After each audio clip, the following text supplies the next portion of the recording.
constituyen el fundamento del pensamiento modernista, moderno, para luego referirnos brevemente a cuál es la forma de la espiritualidad postmoderna.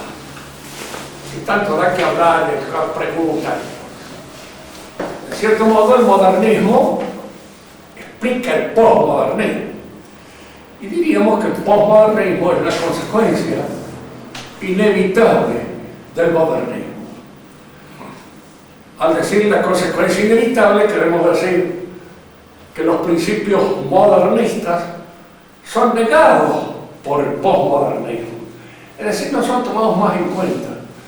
Y lo que constituía el fundamento del pensamiento modernista, que se da sobre todo de una manera eminente en un pensador como Hegel y posteriormente en Marx, el modernismo lo destruye.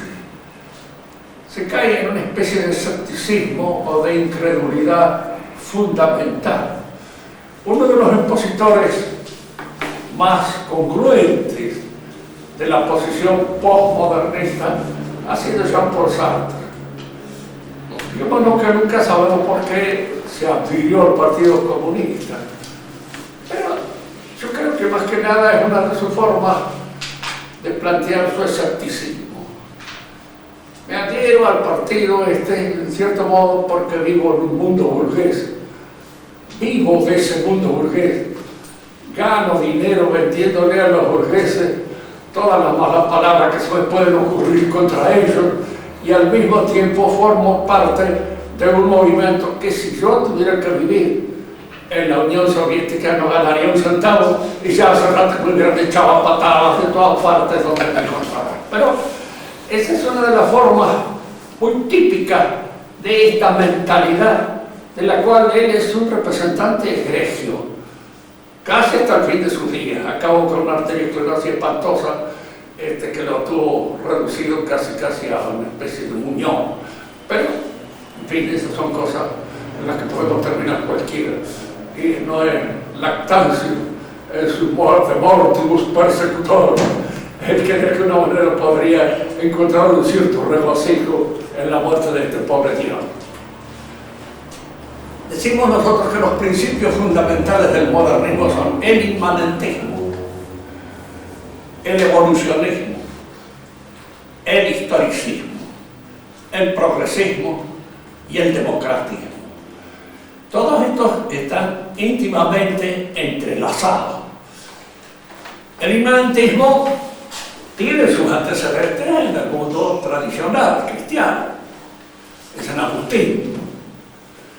Pero no porque les han tomado el inmanentismo como un punto de partida para sentar sus pensamientos filosóficos, sino porque se ha referido a esta posibilidad de entrar en la intimidad del pensamiento y descubrir en nuestra intimidad del pensamiento esa imago Dei, la imagen de Dios que es cada uno de nosotros.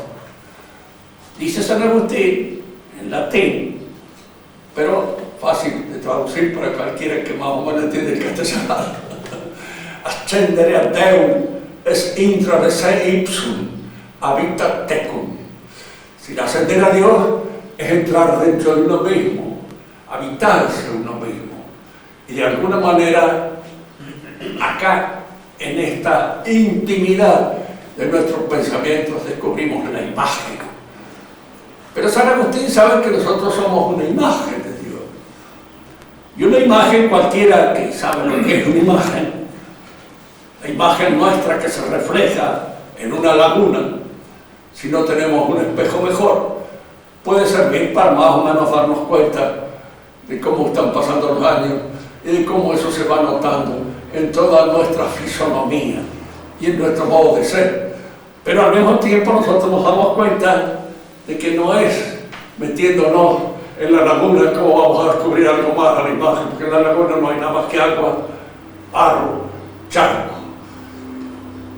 Para el pensamiento tradicional, intradesaísmo, entrar dentro de uno mismo, era simplemente una forma de descubrir en la intimidad del bajo de él. San Agustín la usa en un momento determinado como una argumentación ad hominem. Quiere decir, una de esas argumentaciones que puede tener una cierta importancia en un momento determinado, que están dirigidos a ciertas personas. Por eso son ad hominem, están dirigidas a este, al otro. Tal vez para otras no tuvieron el mismo resultado, y no son argumentos de valor universal, sino argumentos de un valor accidental, que en un momento pueden servir para descubrir, sobre todo lo que San Agustín quiere descubrir en la intimidad del hombre, es el reflejo de la Trinidad. El hombre tiene un reflejo de la Trinidad en algo tan sencillo como esto. Yo no puedo conocer algo sin conocer que conozco. ¿Entiende esto, verdad? Si yo los veo a ustedes y sé que los estoy viendo a ustedes, sé que conozco, de manera que en el acto mismo del espíritu hay un ir hacia afuera, adentro, hacia las cosas que conozco, y al mismo tiempo la posibilidad de volverse a sí mismo, de captar ese mismo acto en un acto reflejo, que es el de la conciencia que tengo de que conozco. Fíjense que acá hay dos cosas que se dan en la Trinidad de una manera mucho más eminente todavía. Dios Padre es el Espíritu, que al mismo tiempo tiene conocimiento de su propia realidad en su plenitud, y este conocimiento tiene una plenitud que indudablemente no tiene el de nuestra conciencia. Conozco y sé que conozco. Este acto reflexivo de posesión de mi propia realidad es lo que constituye en cierto modo la primera posesión, la del Hijo. Padre, el Hijo. El Hijo es la conciencia que tiene el Padre de su propia realidad, y esta conciencia refleja es al mismo tiempo una plenitud tan perfecta como la del Padre mismo. Y el Espíritu Santo es el amor que hay entre estas dos cosas. Allí en nosotros no aparece tanto, pero lo que sí aparece es este acto reflejo de posesión de sí mismo, que da a entender en alguna medida lo que podríamos llamar algo de las posesiones divinas. El inmanentismo es usado en la época moderna por Descartes para, a partir de él, tener el contenido, el saber exacto de las cosas. Es decir, las cosas ahora ya no son realizadas por Dios. El padre Altamira el otro día hizo una pregunta bastante bien, que conviene tenerla en cuenta. Él advirtió que el pensamiento moderno es poético, es decir, es un pensamiento que inventa la filosofía. La filosofía se convierte en poesía, en algo que en alguna manera está inventado por el pensador. Y tanto ha entrado esto en el cacumen, a veces bastante escaso, de algunos profesores de filosofía, que creen que el verdadero filosofar es enseñarle a uno a descubrir ese mundo que está en su interioridad. No es una ciencia. En el orden tradicional, el pensamiento de Aristóteles, es una ciencia, objetiva como cualquier otra, y que de algún modo no es el resultado autónomo de un pensador solitario, es el resultado de un esfuerzo social, de un esfuerzo que se va transmitiendo de generación en generación, y al cual yo, si tengo capacidad, puedo añadir alguna cosita, no mucho. ¿Por qué? Porque son cosas que vienen pensándose desde hace mucho tiempo. Digo que en la ciencia, ahora cuando hablemos de la idea del progreso, notaremos esto. En la ciencia a veces hay un progreso cuando el conocimiento de esa realidad que yo estudio está dependiendo en gran parte de instrumentos que me permiten penetrar con más altura dentro de esa misma realidad. Esta ciencia, que dependen en gran parte de los instrumentos o de los instrumentos de observación, aumentan. Pero las ciencias que no dependen de los instrumentos de observación, que dependen pura y exclusivamente de la inteligencia, del intelecto del hombre, no progresan con la misma velocidad. ¿Por qué? Porque desde el principio están. Castellani decía una cosa que es muy cierta: en materia de moral, a Aristóteles no hay nada que añadir. Allí está dicho fundamentalmente todo lo que se puede decir, salvo algunos detalles en los cuales, en fin, podemos nosotros aportar alguna luz nueva, pero poca. Y en materia de metafísica lo mismo. Es poco lo que podemos aportar. Algo, tal vez sí, pero no mucho. El aporte a Aristóteles viene fundamentalmente de la revelación y de una serie de ideas que están dependiendo de la revelación, de lo que Dios ha revelado. Por lo pronto, Dios ha revelado de que Él es el fundamento de la realidad y que la realidad se sostiene en su inteligencia y en su voluntad. Y que de algún modo es ese discurso que pronuncia Dios, la realidad.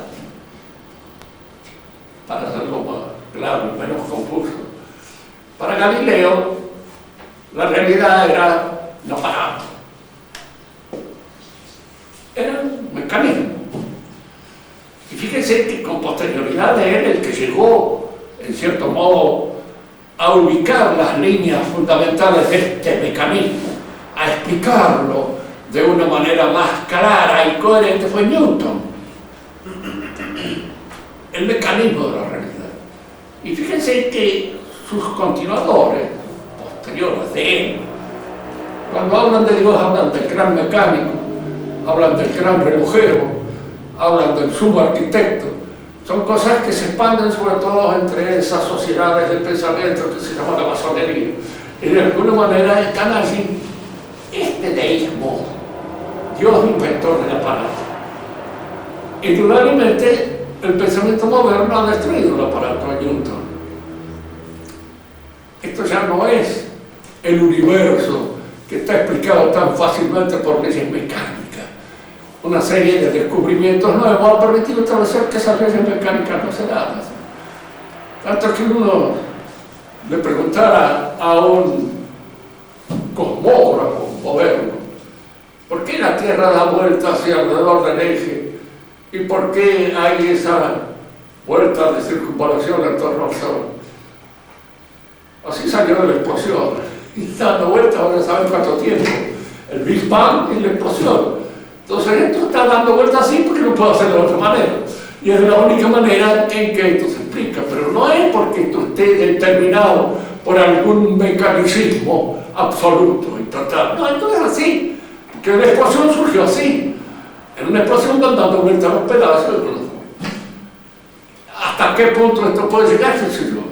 Hay una cuestión de entropía que dice que alguna vez esto se terminará. Y entonces la fuerza centrífuga que señala de alguna manera este desparramo de las esferas terminará en una especie de abatimiento total de todas las cosas. Es una idea del universo que en la actualidad la cosmología moderna la sostiene. Y les voy a decir, no la sostiene así con un gran entusiasmo como la sostenía Newton o como la sostenía Galileo, porque se acaban de inventar. Entonces habían descubierto el mecanismo. Y el moderno dice, puede ser así, puede no ser así. Y fíjense que esta noción escéptica, posmoderna, está ya en la última palabra de lo que se puede decir en materia de cosmología, está en Santo Tomás. Santo Tomás dice, acerca de las apariencias sensibles de las cosas podemos dar muchas hipótesis. Sí, dice Santo Tomás. Sin que ninguna de ellas exija la adhesión absoluta de nuestra inteligencia. Pueden ser muchas las hipótesis que forjemos. Y él habla de varias que en la época de él andaban por allí, porque cuando nosotros pensamos en la Edad Media y creemos que es la edad sostenida por unos cuantos sopencos que no servían absolutamente nada, estamos en una equivocación completa. Newton estuvo enseñado ya antes de aparecer Newton en la Universidad de París. Lo habían enseñado Nicolás de Oresme, Buridan, Todos ellos fueron pensadores que adelantaron y anticiparon muchísimas cosas de las que la cosmología moderna se había de enriquecer. Hay un libro de Pierre Dion sobre esto, la historia de la física, donde nosotros podemos tenerlo. Entonces yo me acuerdo que lo leí hace muchos años. Es un libro ya grande, viejo, pero no ha salido otro que en alguna medida, diríamos, pudiera corregir las ideas fundamentales que en él se exponen. Entonces él habla de todos estos. Hasta hace poco veía yo algunas veces en las librerías un libro que se llamaba La Divina Proporción, de Nicolás de Oresme, que andaba por ahí en una traducción. Y este Nicolás de Oresme era uno de los que en alguna medida había anticipado muchas de las ideas modernas. Bien, el inmanentismo es entonces la búsqueda dentro del hombre de esa realidad. Pero para eso hay una pérdida en el pensamiento que es fundamental tenerla en cuenta. Se pierde lo que se llamó en la época clásica y en la época medieval la teoricidad. Fíjese que la palabra teórico en la primera parte tiene una teo. Teórico viene de aquello que Dios ha creado y ha hecho y ha sostenido. Por eso lo teórico es contemplable. Yo no soy, acá entre nosotros en el lenguaje corriente, impregnado del poeticismo moderno de la filosofía, aunque no lo quieran, no lo acepten.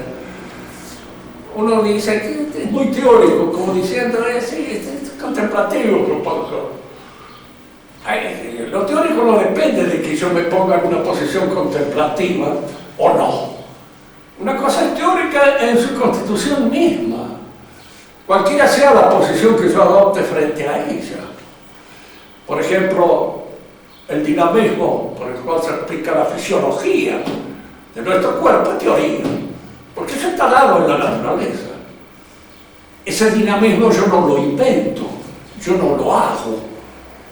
Y es teórico porque lo leo en la realidad, porque está hecho en la realidad y se me impone como algo proveniente del logos divino, según los griegos, de Dios, según nosotros.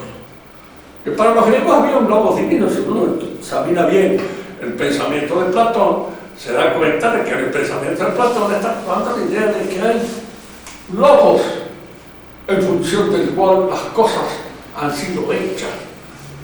Él no tiene una idea de la creación ni lo tal como aparece en la Biblia y tal como lo que va a sostener la teología cristiana. Pero está la idea de que hay un demiurgo, un Dios que ha construido este mundo. Y ese Dios que ha construido este mundo lo ha hecho fundando su pensamiento en las ideas divinas, en las ideas que están, diríamos, desde la eternidad, en el cosmos novedoso, en el cosmos puramente inteligible. Se acaba el mundo teórico, la teoría desaparece de la moderna, no hay más teoría en el sentido cabal del término. Por eso hoy se puede hablar de 10.000 cosas. Por ahí yo veo que un profesor le ha dicho, bueno, antes de iniciar tal o cual cosa, haga una especie de marco teórico de lo que va a decir. Y resulta que lo que va a decir es una cuestión práctica y no teórica. De manera que eso de marco teórico es un lapso lingüístico que no responde a ninguna cosa. Es cuando dice, es muy teórico en su manera de concebir la política. No se puede concebir la política como teórica, porque la política no es teoría, es praxis. Y en este sentido tenía en alguna medida razón Marx cuando hablaba de que la política era praxis, pero él a la praxis la confundía con la poiesis.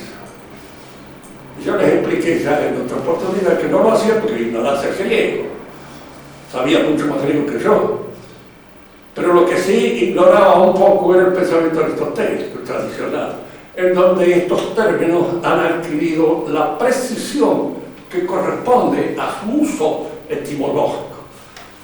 Práctico es ese orden que nosotros construimos en nuestros actos libres cuando queremos alcanzar un propósito determinado.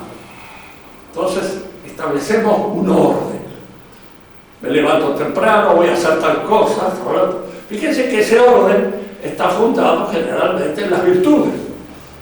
¿Por qué? Porque el hecho de que yo tenga que dominar mi pereza, que tenga que dominar mis distracciones, que tenga que dominar algunos atractivos que la realidad puede tener sobre mí, significa ejercer la inteligencia para evitar que todos esos elementos se interpongan en mi objetivo y no logren aquel propósito que yo me he propuesto alcanzar. Chicos que son estudiantes se ordenan, y ese ordenamiento empieza por ser práctico, es decir, ordenan su misma capacidad interior de obrar, de operar, para alcanzar su objetivo. La praxis entonces es el orden que el hombre descubre en su interior. Pero este orden que el hombre descubre en su interior depende de ciertos conocimientos teóricos. Fundamental. El médico actúa sobre el enfermo, obra para recomponer su naturaleza, pero él tiene que conocer la naturaleza del hombre. Y el conocimiento de la naturaleza es el conocimiento de un orden que está ya inscrito en la cosa, y es el conocimiento de un orden teórico. De manera que la acción médica está dependiendo en gran medida de los conocimientos teóricos que él tiene y que él posee para alcanzar esta realidad. En el pensamiento moderno empieza por perderse el sentido cabal de lo teórico. Y entonces se va construyendo un pensamiento. Pero esta construcción del pensamiento, esta construcción de lo que debe ser la cosa es más bien de índole poética. Es una construcción. Está en Kant. Empieza a estar más o menos señalada en Descartes, pero está en Kant abiertamente. Kant inventa, porque no es que los descubra, los inventa, una serie de elementos que actúan en la confección, en la realización, en la construcción de mi saber acerca de la realidad. De manera que mi saber sobre el mundo es un saber constructivo, es un saber poético, es un saber que de alguna manera está dependiendo de los elementos constructivos que yo he puesto para alcanzarlo y para realizarlo, para lograr ese saber. Y ahora fíjense, en el mundo medieval, en el mundo antiguo, el orden político era un orden que en gran parte estaba dependiendo de la naturaleza humana. Había puntos establecidos, como lo hemos dicho varias veces, pero siempre conviene señalarlo otra vez, porque generalmente uno no acaba de entenderlo bien, y es conveniente que lo entienda bien. Siempre en toda sociedad hay una minoría que manda. Eso es indefectible. No puede ser de otra manera. Una sociedad que se preocupa para que esa minoría sea lo mejor posible. Fíjese que acá no queremos hablar de perfección, que las cosas humanas la perfección no se da, somos una naturaleza caída. Y así como no se da en nosotros, siempre tenemos alguna parte que afloja, siempre tenemos algún elemento discordante, siempre tenemos en nuestra conducta algo que disuena. Son nuestros vicios, son nuestros defectos. Usted es un menor en orden social, todo eso se agranda, todavía es mucho más. ¿Quiénes abusan? Los que pueden. ¿Y quiénes son los que pueden abusar? Los que tienen el poder. Son los que más abusan. Entonces, ¿cómo se puede impedir para que ese abuso no se produzca de una manera muy cruel, muy fuerte, demasiado agresiva? Pues tratando en lo posible de mejorar la conducta de los hombres que mandan. ¿Y dónde se va esto? ¿Dónde se mejora esa conducta? En la familia, en el orden familiar. Importante en esto había una cosa que los romanos lo entendían perfectamente bien. El self-made entre los romanos no existía. Incluso era de desconfiar. Cuando había un hombre que no pertenecía a ninguna familia, él mismo trataba de meterse en el seno de una familia, no solo para ser protegido, sino al menos para ser vigilado, para que de alguna manera no hiciera cosas que destruyeran el honor o el contorno de la familia a la cual pertenecía. A veces estas escapadas eran un poco extrañas. César se hace adoptar por Mario, que es un pariente político de él, y de mucho menos cuantía que él, porque César pertenece a una de las familias más distinguidas y aristocráticas de Roma, y se hace adoptar por alguien que no era un aristócrata, que era precisamente un plebeyo, y pertenecía a la plebe, que era la que en ese momento manejaba las cosas de Roma, no la aristocracia que había perdido su fuerza. Pero él se hace adoptar, y en cierto modo una de las primeras cosas que hace un político al salir a la luz pública es exhibir los rostros. Dice, era una especie de procesión que se hacía, en la cual las mascarillas mortuorias de todos sus antepasados aparecían, el muñeco conduciendo al blanco, diciendo, yo desciendo de todo esto, y de alguna manera soy el representante de esto, y esto me obliga a una cierta actuación, una cierta conducta. Fíjense, desde ya nosotros podemos poner el acento en decir, bueno, pero lo mismo había sinvergüenza, claro, como no, ¿por qué no? Los había, pero estaban un poquito restringidos, limitados, sostenidos por el orden familiar al cual pertenecía, porque ese orden familiar imponía conducta. Nosotros lo podemos advertir, el mismo, todavía hay familias que tienen un cierto honor y que de alguna manera lo defienden y de alguna manera tratan de comportarse de conformidad con los antecedentes que la familia impone. A uno le pueden decir, como entre los dichos españoles hay uno que es muy lindo, que pertenece a como es la familia Montenegro. No venimos de reyes, que reyes vienen de nos. Que reyes vienen de nos. Era un lema, y esos lemas se traducían. Valdivia tenía un lema muy lindo: cuanto la muerte menos temida es la que da mejor vida. Dice, cuanto menos se teme la muerte, y obraba de conformidad con ese lema. Era un lema que estaba actuando en su pensamiento y que actuaba de alguna manera en el orden de toda su existencia, porque la sociedad se parte de este hecho. El poder, ¿quién lo tiene? El poder lo puede tener cualquiera en un momento determinado. Hay que darlo a un hombre que de alguna manera se encuentre limitado por una serie de contrapoderes, para que no obre de una manera despótica, absoluta y total, sin tener que dar cuenta a nadie de su obra. En la sociedad tradicional nuestra estaba la iglesia. A fin de cuentas, la iglesia juzgaba a todos los hombres en razón del pecado. Nosotros sabemos que Luis XIV era muy mujeriego, pero al mismo tiempo era creyente y tenía que dar ante sus súbditos la impresión de que él comulgaba. Entonces lo hacían comulgar con una hostia no consagrada, porque sabían que estaba en pecado.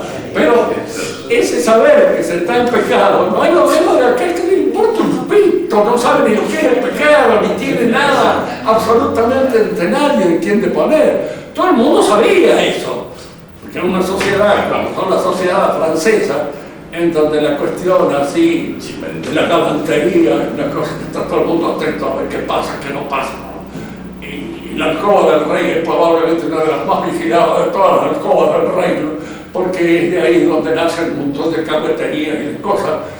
Iban allá a observar y sabían que comulgaba con una hostia que no estaba consagrada, pero él respetaba la hostia consagrada y en alguna manera, diríamos así, no cometían el sacrilegio de comulgar en pecado mortal, sabiendo que estaba en pecado mortal. Y después están las cosas. Fíjense, aún en esa sociedad antigua, siempre, esto es una cosa que conviene, el ejército no era mercenario. El ejército estaba constituido en sus cuadros por los representantes de las mejores familias del país. La guardia de corps del rey, que entraba en combate junto con el rey, eran los mejores muchachos de las mejores familias que estaban alrededor del rey y que se morían en torno a él en el combate. Indudablemente, cuando una sociedad cuida estas cosas, la guerra al mismo tiempo es más cuidadosa. Si ustedes estudian o examinan las guerras de la Edad Media, se dan cuenta que eran partidos de rugby un poco violentos, en donde algunos muchachos terminaban muertos. Pero había que defender ciertas reglas y establecer ciertos usos y no ir más allá de eso. Si uno entregaba la espada y se daba prisionero, pues probablemente había que atenderlo, tomarle la espada, prisionero. Aquellos que dicen, tirez-vous, monsieur les Anglais, dirán primero, eso es cierto, existió en la realidad. Indudablemente cuando los ingleses, que en cierto modo estuvieron un poco más adelantados que los franceses en el orden de la modernidad, cambiaron estas reglas de juego. Empezaron a usar el arco, la flecha, un montón de cosas que antes no se usaban. En uno de los combates que hay en la guerra de los 100 años, es gracioso porque las tropas francesas se retiran del combate porque los otros no pelean como la gente. Están peleando de una manera que es propia de patada. Tipos que son carniceros, están usando armas, flechas y todo, cuando deben pelearse a espada y deben pelearse de acuerdo con ciertas reglas, con ciertas costumbres. ¿Saben cuándo entró la conscripción universal en los ejércitos modernos? En la Revolución Francesa. Inventaron la conscripción universal, y cuando inventaron la conscripción universal ya los jefes no iban nunca al frente de la batalla. Los que mandaban desde afuera y mandaban desde otro lado. Hoy en la realidad la cosa se ha allanado mucho porque el bombardeo de la ciudad hace que todo el mundo esté y entre en el peligro inmediato, pero antes eso no existía. Bombardear una ciudad, ¿sí? Salvo en un estado de sitio, pero de otro modo no se hacía jamás. Entonces, eran reglas que obraban sobre el hombre, porque a fin de cuentas, diríamos así, el poder es una cosa y la autoridad es otra. Nosotros hemos llegado a confundir esta palabra. Incluso se usa actualmente decir un gobierno autoritario para decir un gobierno despótico. En realidad lo que se rechaza es el despotismo, no la autoridad, porque la autoridad es cuestión de inteligencia. Tiene autoridad el que sabe, ese tiene autoridad. Cuando decimos y empleamos bien, es una autoridad médica, es una autoridad jurídica, es una autoridad en fútbol, es una autoridad que quiere decir que sabe y que conoce sus cosas. Y este saber es algo que indudablemente se aprende, no viene del aire. El pensamiento tradicional sostiene de que toda autoridad es una participación del pensamiento de Dios, y es cierto. Cierto, yo muchas veces me he puesto a pensar para después poder explicarlo, porque al principio no entendía bien. Digo, ¿qué hace Dios? ¿Por qué nosotros en la autoridad participamos de la autoridad divina? Porque la autoridad es conocimiento, y el conocimiento es, en alguna medida, participación del saber divino. Y tenemos conocimiento de las cosas en la medida en que participamos de ese saber, el saber de Dios. Vos que estudias literatura, te das cuenta. No se puede decir que un caballo tiene autoridad, pero que tiene poder, sí. No se puede decir que un terremoto tiene autoridad, porque tiene poder también.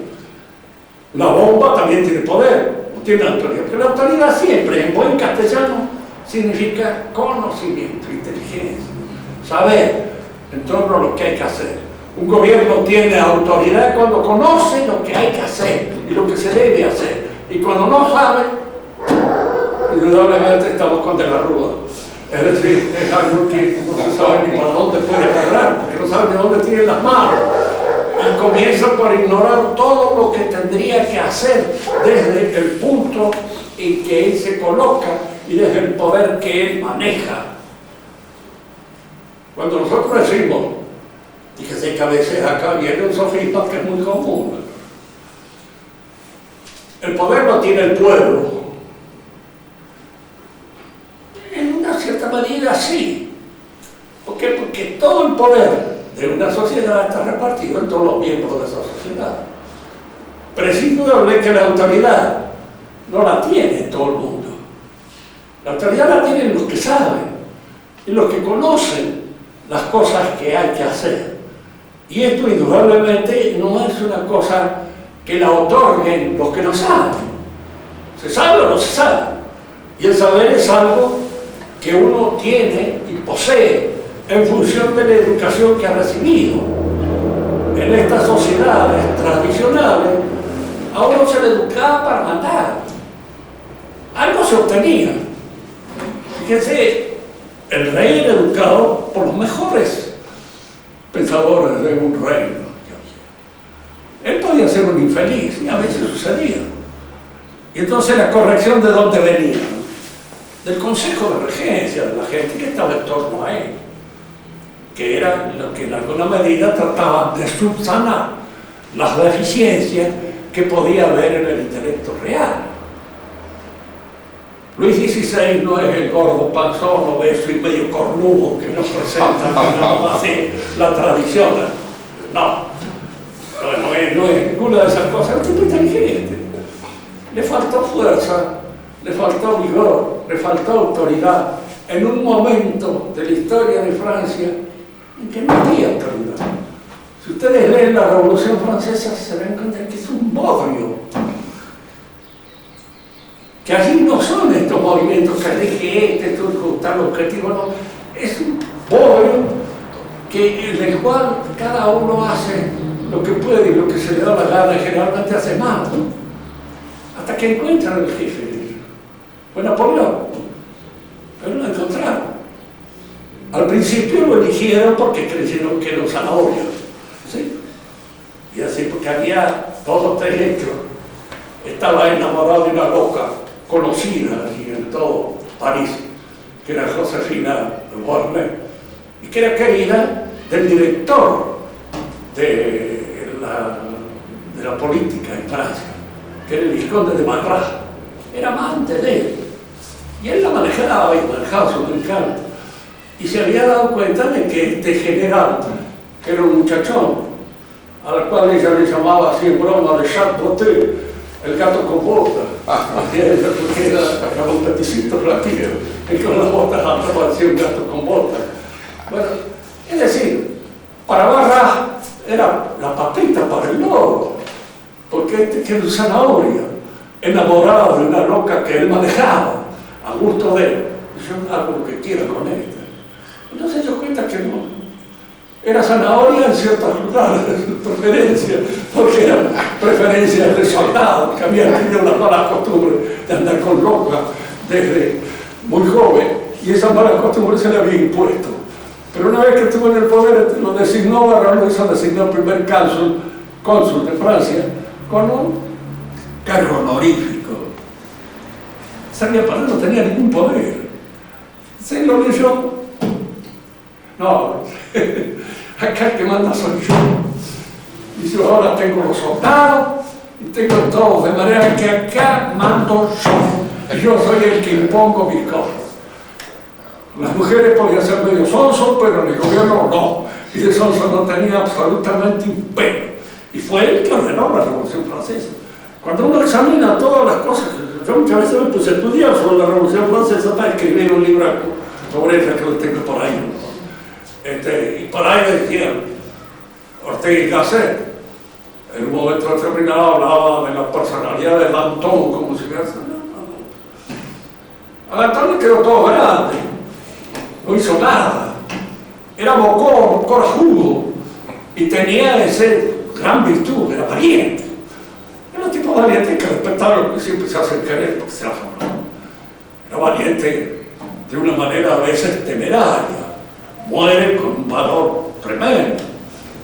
En la carreta que lo lleva a la guillotina, iba él con dos amigos que le ayudaron a armar un bodrio malo, que le metió la mano en la lata hasta acá cuando él fue ministro, que era Fabre de Glantine y Camilo de Muller.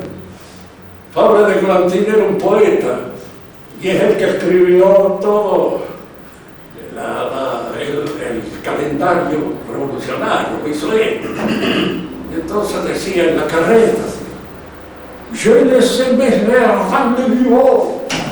He dejado mis versos en el escritorio, pero versos en francés quiere decir vers, verso, y vers, gusano.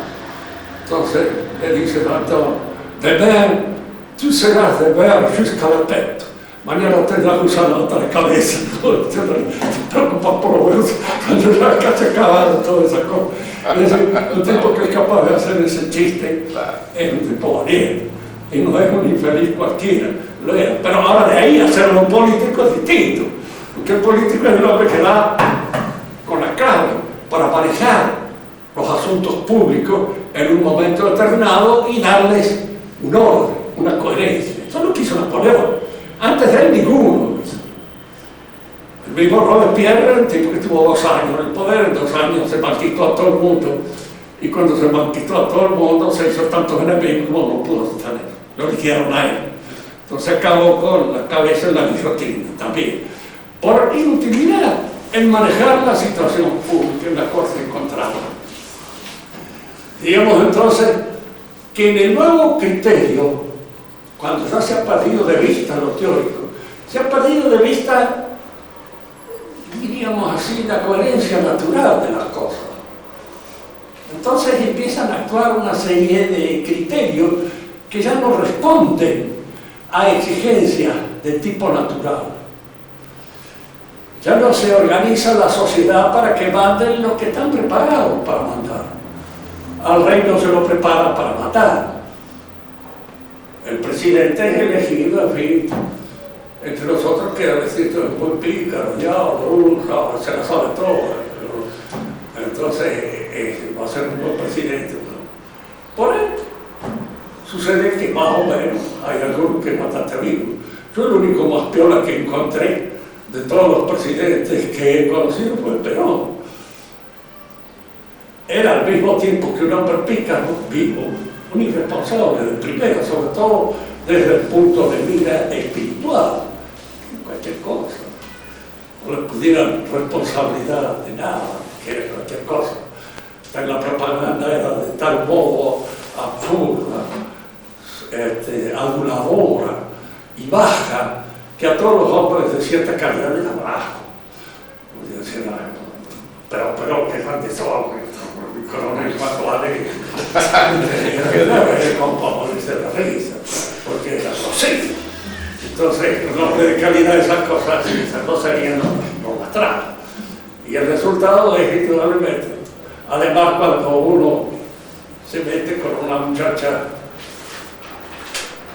de pensiones bastante extraña y la pone al frente de un país y la hace primera dama, eso es una burla terrible. Es una guaranguería.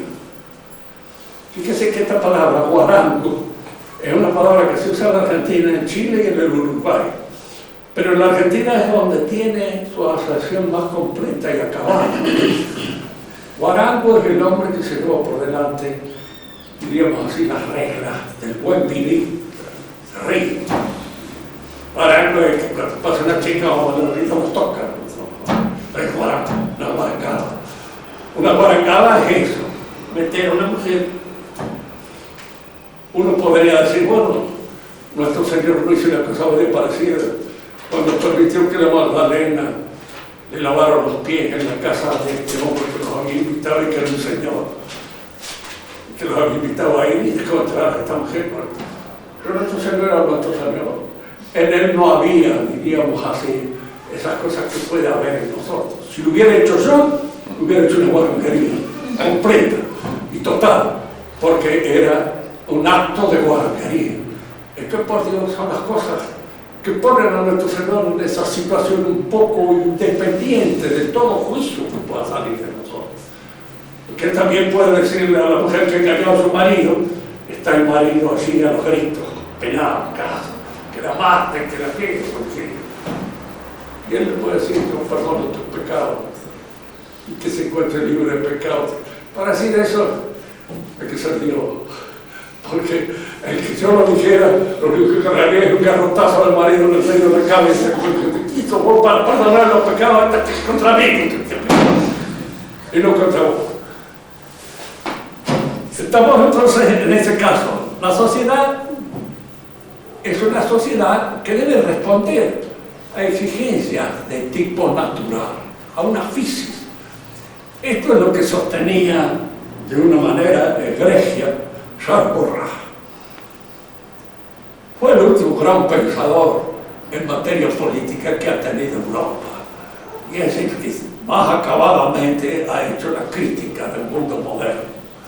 Por supuesto, la Iglesia lo desautorizó, porque una de las características fundamentales de la Iglesia en los últimos tiempos es que ha desautorizado a todos los que la defendían y ha atacado a todos los que la agredían. Y a los que la agredían los ha perdonado, y a los que la defendían está leña con él, porque y esto es general. Cualquiera que estudia los últimos años de la Iglesia, a partir especialmente de León XIII, se da cuenta de que siempre ha estado con los que atacan a la Iglesia. Quedar bien con los masones.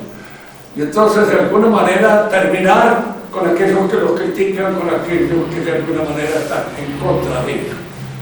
Y aparece esto como una forma de hacer política. ¿Cuál es la actitud a veces del Papa moderno? Quedar bien con los islámicos. Ahora, Enrique me manda cosas que ha salido por ahí, un señor que ha descubierto que el Islam no es una religión, que es una ideología. Yo lo he descubierto unos años antes, y realmente como vivo en Mendoza, ya que las cosas no pasan, nada más que entre familias, ¿no? Pero que es una ideología, el Papa dice que es una religión. Yo estoy seguro que sabe que no es. Y lo dice así, pura y simplemente por el hecho de conquistar adhesiones de carácter político, que está en su política. Y últimamente en el Vaticano lo que predomina es esa política papal. Fíjense que Dios designó al Papa jefe de la Iglesia para que defienda la fe, no para que haga una política determinada, que puede ser mala o buena, cualquier cosa, sino para que defienda la fe. Y es en la defensa de la fe donde debe jugarse. El último gran defensor de la fe que ha tenido la Iglesia es Pío X. Y después, pare. Ni interpio, ninguno de los otros sucesores de él lo ha hecho bien. Bien. Decimos entonces que la pérdida de la teoría es la pérdida del conocimiento, de la fisis y del orden social. Y por ende aquí es donde se empiezan a imponer lo que llamamos las ideologías. ¿Qué es una ideología? Una ideología es un aparato conceptual al servicio del poder, para conquistar el poder, conservarlo y justificarlo. Simplemente, esa es una ideología. Con la oportunidad, yo escribí una cosita así, dice, ¿usted tiene qué ideología tiene? Yo no tengo ninguna ideología, en absoluto. Pero la religión no es una ideología. En un momento determinado puede servir no para ni explicar ni justificar el poder, sino lo contrario, todo lo contrario. Para decirme no tengo que seguir aquí ni un minuto más porque tengo un inmóvil. La religión no es ideología. Marx dirá que sí, porque de alguna manera él supone que la religión está al servicio de los que mandan en un momento determinado. Pero Marx no siempre dice la verdad, aunque alguna vez se la dice. Y en algunas oportunidades, diríamos, su juicio es bastante convincente. Yo le decía la otra vez a un que tenía que escribir sobre la Revolución Francesa, y le digo, miren, la revolución es un hecho que depende de la finanza. Son los financieros los que han hecho la revolución. Todas. y la iglesia de la revolución mundial, en la medida en que el poder financiero va haciéndose cargo de la dirección de todo el mundo, destruye todas las otras cosas sociales que en alguna manera se oponen o son coartadas o vallas para el poder financiero. La primera, la iglesia. En la Revolución Francesa lo primero que se ataca es el poder de la iglesia, es decir, las propiedades que la iglesia tiene. Propiedades que le permiten a la iglesia realizar una serie de actividades que no lo podían hacer de otro modo. Lo curioso es que a veces he hablado con socialistas que les dependen del poder socialista y dicen, bueno, la iglesia es una sociedad y las propiedades que tenía eran propiedades sociales, pertenecían a la iglesia como sociedad, no le pertenecían en propiedad a este o a aquel miembro de la iglesia, aunque él pudiera meter la mano en la lata, de eso no queda descontado, es así, siempre, en todas partes fue así. Pero había que ver con la discreción que se tenía y con la discreción con que se hacía, era importante. Pero la iglesia es el primer poder que ataca la finanza, hay que destruir la iglesia. ¿Y cuáles son las sociedades financieras que se lanzan contra la iglesia? La masonería. Está todo listo. Es allí donde comienza. ¿Qué son las masonerías? Son asociaciones de financieros que comienzan a manejar todos los negocios del mundo y se van imponiendo de a poco. El que inicia la Revolución Francesa es el duque de Orleans, y el duque de Orleans era el jefe de la masonería francesa. El padre Barrier escribió un libro sobre eso muy interesante, pero le daba a la organización masónica una coherencia y un poder que no estaba en el ser humano. Al duque de Orleans estaba en la cabeza, y que se le costó a otros masones, de manera que no existía entre ellos una coherencia tan absoluta como para poder seguir el ritmo de una batuta determinada, ¿no? Eso en las cosas humanas es muy difícil encontrarlo, ni en la iglesia, ni en ningún otro lado, ni en la compañía de Jesús, ni en ninguno de esos lados que han sido a veces acusados de una coherencia extraordinaria. No la tienen, ¿no? Gracias a Dios, porque si no tendría que estar dirigidos por el infierno mismo en un momento determinado para alcanzar. Y luego había que destruir la nobleza porque hay una serie de cargos honorarios fundados en el honor, fundados en ese servicio gratuito que a veces es el honor, no es un honor, una primacía, una cosa así. Había que destruir todo eso, había que acabar con todo eso, lo único que subsiste es pago al contado.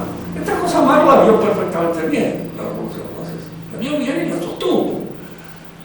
Y él creyó que precisamente esto iba a traer como consecuencia un empeoramiento de todas las cuestiones sociales, y este empeoramiento negativo iba a dar paso a la verdadera, a la auténtica revolución que siempre acababa de ir mañana. Nunca la que está hoy, porque la que está hoy fracasó, pero la que va a ir mañana, esa es la auténtica, a la que todos debemos esperar.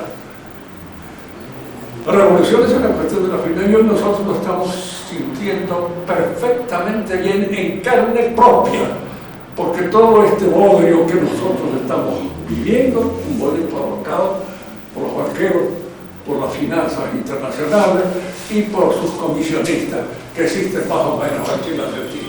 Y como no tenemos una sociedad lo suficientemente organizada, porque han destruido.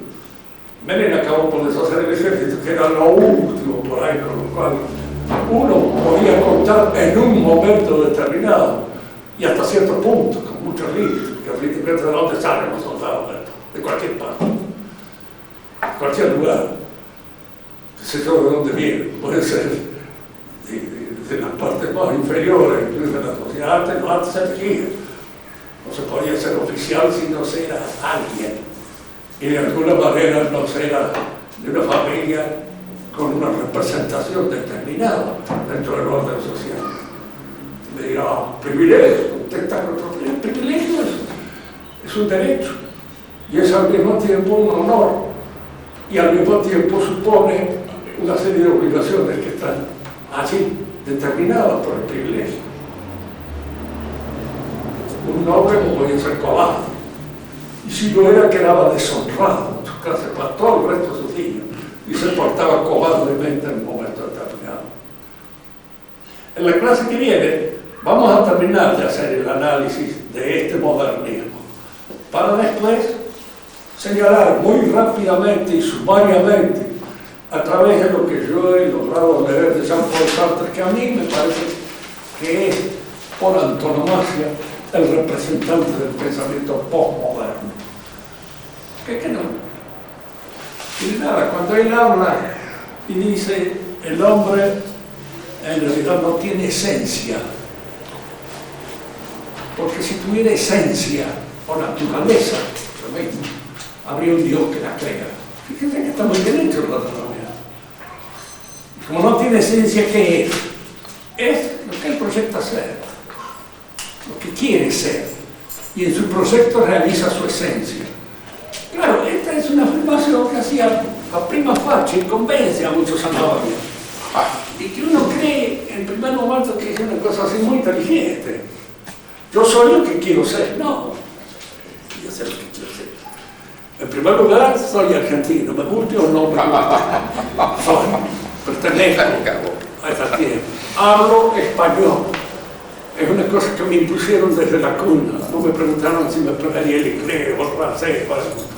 Me casaron, no español, hablo español. Estoy hecho por mis padres. Recibo de ellos un montón de cosas.